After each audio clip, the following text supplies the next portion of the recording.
Good afternoon. My name is Bob Bruner, and I am the A&R Purdue Extension Educator for Clay and Owen counties. You can see my contact information there. Please feel free to give me a call or an email anytime.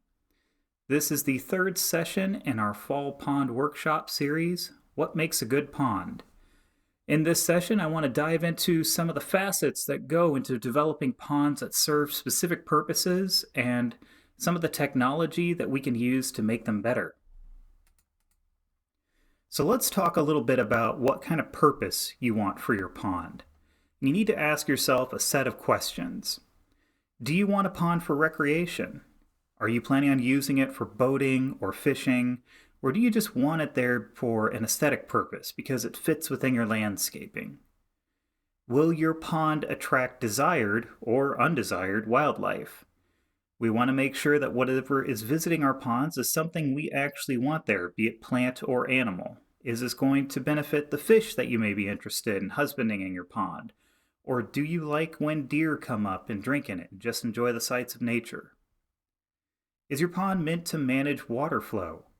A lot of areas throughout the state of Indiana and elsewhere use ponds to help mitigate the effects of runoff and stormwater. These are called retention ponds and several other things, and depending on how they are designed, they serve specific purposes. Do you have one of these? Do you need to manage that water flow to protect your property and the property around you? And of course, is your pond intended for livestock use? Do you have a working pond, so to speak? Is it meant to water your livestock? Is it safe for your livestock to drink? And are your livestock doing things like eroding shorelines? These are all the kinds of questions you should ask yourself before you decide what kind of pond management plan is going to work best for you. So let's dive into just a few examples of this and some of the things that you should keep an eye out for when thinking about how you want to create a pond management plan. So let's start with our recreational and wildlife ponds. And these ponds experience essentially the same effects as a year goes on, so it's easy to lump them together. Usually, these ponds are going to develop algal blooms at certain times of the year, usually after high heat, after a period of moisture when the pond will experience a runoff event and then excess heat, which would contribute to the very, very quick development of plants and algae in a bloom, as it's referred to. These blooms can have effects like generating fish kills or ruin the appearance of your water, as I'm sure a lot of you watching this have probably experienced before. One common recurring theme that we find in ponds like this is that there is a lack of vegetation that will disable proper viewing for those who like their ponds for their aesthetic purposes and ruin fishing opportunities. However, it's important to keep in mind too that lack of vegetation is also a lack of filtering provided by that natural piece of plant life that's going to drain nutrients out of moving water from runoff. So let's look at this image of a recreational pond here, most likely a fishing pond. And before we get started, I just want to say that the images used in this set of slides and in previous programs I cannot take credit for. These come from a variety of extension services and universities. So thank you to them for allowing us the use of these. Now, as we look at this pond, look at around the sides, around the shoreline, and in the center of the pond. And I'm going to highlight it a little bit. You'll notice that at the lip of this pond, the vegetation is fairly short. There's not a whole lot of growth going right now. You can see some of it closest to the edge is kind of peeking out, but it's fairly obvious that someone has come through and mowed down or bush hogged the grass and other plants down. And if you focus a little more, look towards the left side of the slide at the shoreline of the pond. You can actually see that the water level is below the edge of the actual surface there. And to my eyes, it looks like there may be some erosion going on at that point. If we keep studying it a little more, you'll notice that there's a pile of vegetation sitting in this pond. Now to me, you can notice that the grass looks fairly dry, but there's also this bunch of vegetation that looks mostly dead right in the center of the pond. What this tells me is that maybe the manager of this pond is attempting a mitigation practice that could potentially be barley, which there is some evidence that indicates barley can help control algae sources.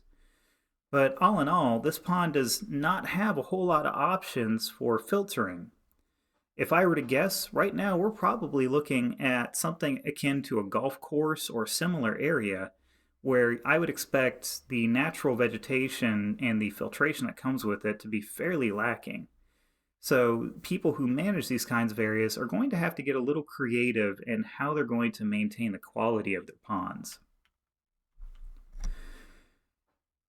As we move through the different kinds of recreational wildlife ponds, it's important to keep in mind ways that we can use the land to assist us in the job that we're wanting to do. Take, for example, this pond that is sitting in a woodlot right now. If I were to guess, most likely this is a naturally formed pond, potentially an ephemeral pond that may last only from early spring through about July. This pond is most likely taking advantage of the natural curves and depressions in the landscape, which probably provides an easy access to an intake of water, i.e., when a flooding event or runoff occurs, and it probably has access to a natural outlet, such as a natural spillway. Another thing to monitor, or at least look into in regards to these kinds of ponds, is the height of the shoreline above the water table. Is the pond that I just showed you being filled by the water table itself, making it a more permanent one, or is it ephemeral and just being filled by flooding? Now, as for other kinds of ponds, I mentioned earlier retention ponds, those that are designed to collect stormwater and other kinds of runoff and safely keep it so that way it doesn't flood into other areas. These ponds are specifically designed to control runoff from hydrological events and mitigate their effects on the surrounding areas. A great benefit of these ponds is that they help manage pollutants that come from impervious surfaces. When I use the phrase impervious surface, I'm talking about areas that are paved in concrete or asphalt, where you have high vehicle traffic or maybe industrial work. Areas like that tend to produce a lot of chemical runoff from vehicles and other human activity that are easily carried to natural areas. Retention ponds are meant to absorb those materials and mitigate their effects on the environment while allowing the water to re-enter the environment in a controlled manner. This not only helps with pollutants, but it also helps manage erosion. Water released from a retention pond is designed such that it's going to flow in a specific way and won't cause erosion into our more natural ponds, lakes, rivers, and creeks. Now, usually a retention pond specifically is dug so that they are below the water table and will fill naturally to a certain level. In addition to that, there's some kind of flood control device or flow control device that is placed at the water line so that if the water in the pond goes above that level, the control device will allow the water to drain out in a very, very controlled manner, such that we avoid erosion and pollutants should stay where they are and get cleaned out by the natural cycle that's running within that pond. So we've talked a little bit now about drainage devices. Let's go into them a little more at length. Now you can see here just this diagram of a couple of fairly simple drainage control devices where you could see that there is a particular lip on it that controls the level at which the water is going to sit, and a couple of exit valves or culverts that are attached to it. The most critical thing about drainage is to make sure that it's controlled. You don't want to create your own flooding event through an uncontrolled drain pipe or some other device.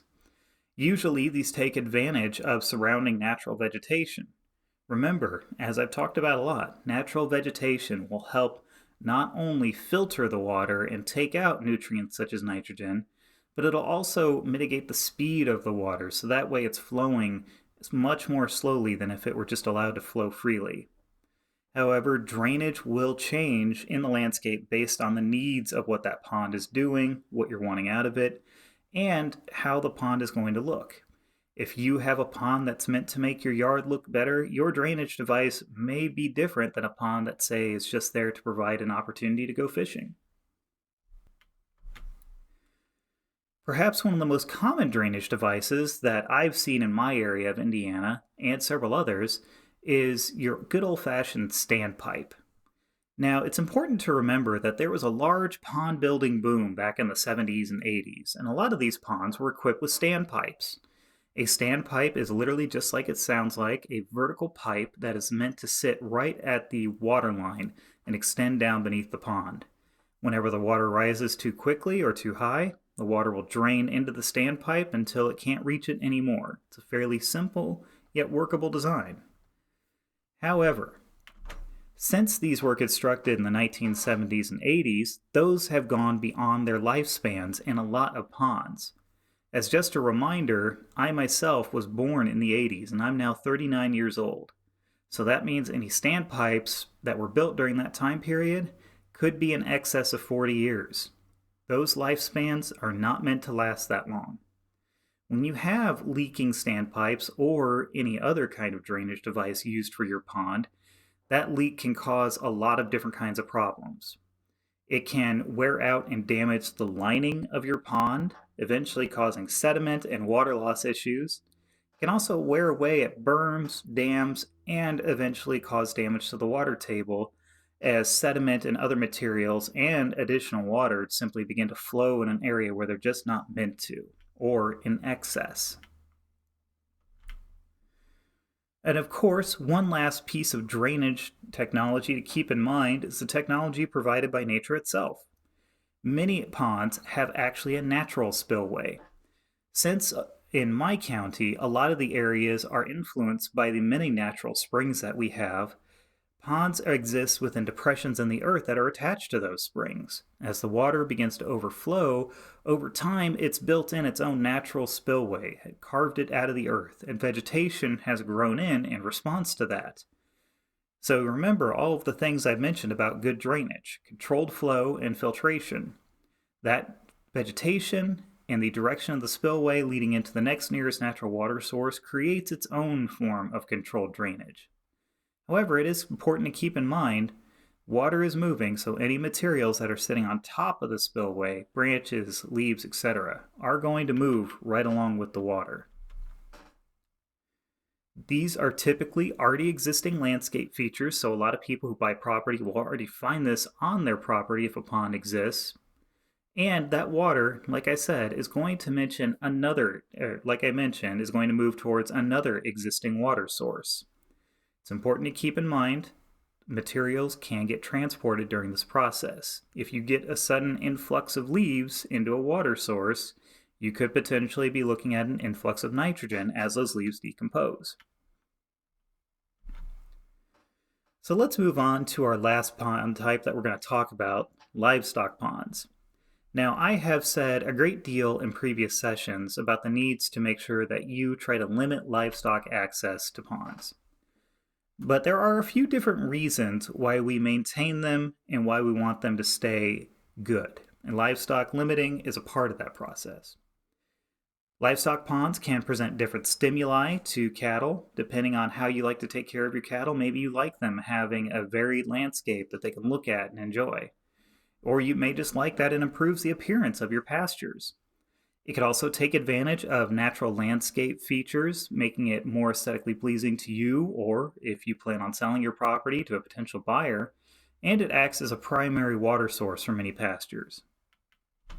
However, getting back to our limiting of livestock aspect, it's important to make sure that your livestock aren't accidentally contaminating their own water source. As you can see from this image, someone has erected a fence around this pond in an effort most likely to time when livestock have access to it. However, livestock still are capable of entering the pond itself. There's nothing blocking them from being able to enter and contaminating the pond with manure. The important aspect to focus on here is that you want to prevent manure contamination. I've harped enough on nitrogen in previous sessions. This is the one aspect that you are looking to avoid. Nitrogen contamination is going to lead to the development of algal growth in the pond, potentially of dangerous species such as blue-green algae, which could be very toxic to cattle. And this particular design right here demonstrates a great way to allow your livestock to have access to their water source without allowing them to essentially bathe and roll around in the water during those high heat days. In this, you can see that the whole pond is fenced off. However, there's this kind of ramp, similar to what you'd see with a boat on and off ramp in some body of water that's intended for boating. Here, the livestock can reach the water and be able to drink, but they're prevented from being able to enter, thus preventing that manure contamination. And here I've highlighted exactly what I was just talking about. There are a lot of different systems you can also try to implement to limit livestock access to the main water source. This one is actually rather interesting because it allows for water to flow through a piping system into individual troughs. And I've actually seen this at work before in many different pastures where the operator has installed piping from a natural water source that's controlled through a drainage device and allowed to fill troughs or open cattle tanks, and then they can just simply time the availability of water with a valve system. And it works fairly well.